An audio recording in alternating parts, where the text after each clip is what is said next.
Bismillahirrahmanirrahim. Assalamualaikum warahmatullahi wabarakatuh. Alhamdulillahirabbil alamin. Wabihi nasta'in ala umuri dunya waddin. Wassalatu wassalamu ala asrofil anbiya wal mursalin Sayyidina wa maulana Muhammadin wa ala alihi wa sahbihi ajmain. Amma ba'du. Yang saya hormati kepada ibu dosen selaku pengampu mata kuliah, pembimbing mata kuliah filsafat pendidikan Islam.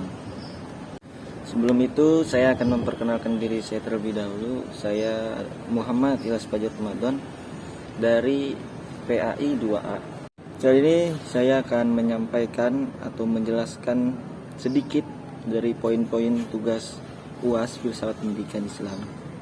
Yang pertama itu adalah sistem atau tujuan dari kita mempelajari filsafat dari semester 1 sampai sekarang saat ini. Apa itu tujuan dari belajar filsafat? Yang saya ketahui, yang saya dapat dari belajar tentang filsafat itu bersifat menuntut akal pikiran kita untuk berpikir keras tentang sesuatu terhadap objek atau kejadian dengan sistem yang mempelajari tentang kejadian kemudian diaplikasikan di kehidupan yang nyata dan dikaitkan dengan pemikiran manusia yang kritis. Maka dari itu berfilsafat sangat memberikan benefit atau manfaat. Salah satunya dapat memahami terjadinya alam semesta ini dan nilai-nilainya, sehingga manusia dapat mengatur hidupnya dengan yang lebih baik lagi.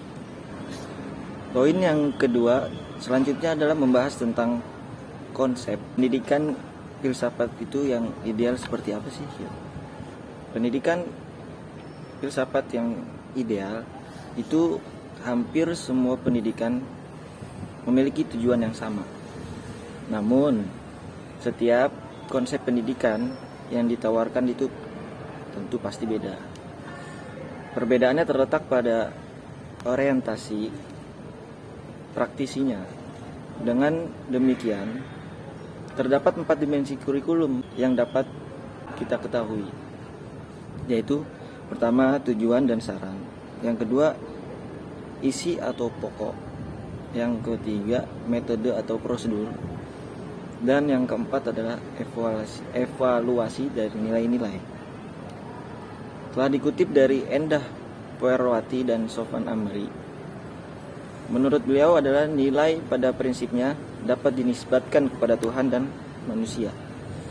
Dalam konteks kehidupan manusia, yang merupakan sebuah agama memiliki nilai-nilai yang bersifat teosentris.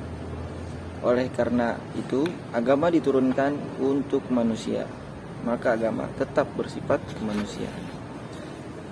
Yang ketiga yaitu adalah implementasi pendidikan Islam.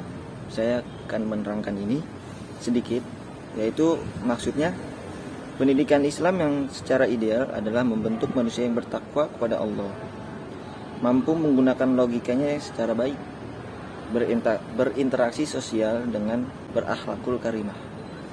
Dengan kata lain, pendidikan Islam yang ideal adalah membina potensi spiritualnya, emosionalnya, dan inteligensinya secara optimal. Ketiganya terintegrasi secara satu lingkup.